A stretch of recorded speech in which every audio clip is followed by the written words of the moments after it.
Grégoire Chamayou is a French philosopher who, in his book Drone Theory, analyzed the philosophical, legal, and ethical problems associated with the use of unmanned drones in modern warfare.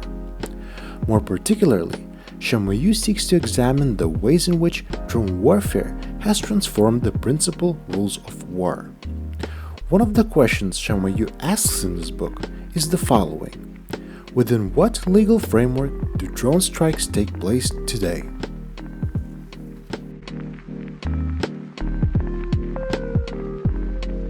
As you may know, since the United States has adopted armed drones for combat in 2001, the use of UAVs has seen a steady increase in popularity. As of right now, there are at least 37 countries that have armed drones in possession. Therefore, the question of legality becomes even more important today. What is the legal framework of drone strikes? As Chamayou explains, drone strikes can be justified either by the law of armed conflicts or of law enforcement. That is to say, state-sanctioned violence may occur either during a war, when a soldier uses lethal force with impunity, or during a law enforcement operation, when a police officer tries to stop a lawbreaker.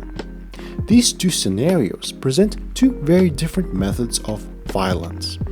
Chamayou writes, whereas a soldier may, with impunity, shoot to kill at any legitimate military target, a police officer can fire only as a last resort and only as a proportionate response to an imminent threat. Well, it doesn't take a genius to understand that neither of these legal uses of violence perfectly justify the application of armed drones. Sure, drones can be used as a self-defense measure against dangerous people. However, drones use lethal force, which negates the very premise of self-defense. It is, after all, an active form of attack. So, do countries use drones because they are in war or because of self-defense? Here, Chamayou quotes Harold Koh, a legal advisor to the US State Department under Obama, who said that drone strikes are legal because they are undertaken either in an armed conflict or in legitimate self-defense. The juridical problem of drone warfare, therefore, lies in the government's inability to finally choose between the two legal justifications of drone violence: armed conflict or self-defense. In other words, the use of armed drones is placed somewhere in between of those two legal choices. Drones are both war weapons and tools for self-defense.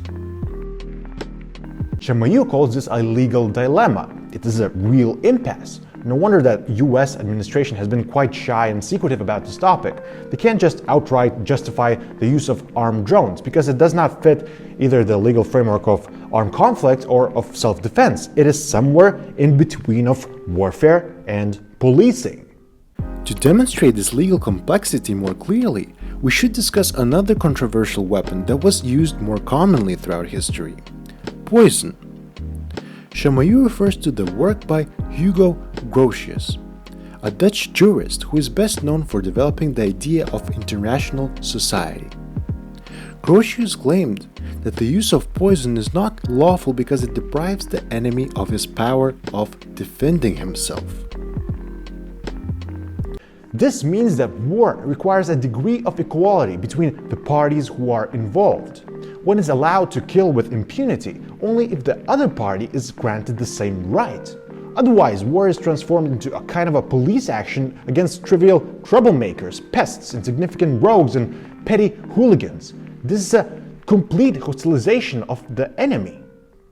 Grégoire Chamayou shows that the use of drones presents a very intricate challenge to the contemporary philosophy of law. He asks the reader to take state violence more seriously, critique it and change it for the better.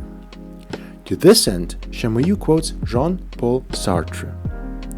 There is not a single one of our acts which does not at the same time create an image of man as we think he ought to be.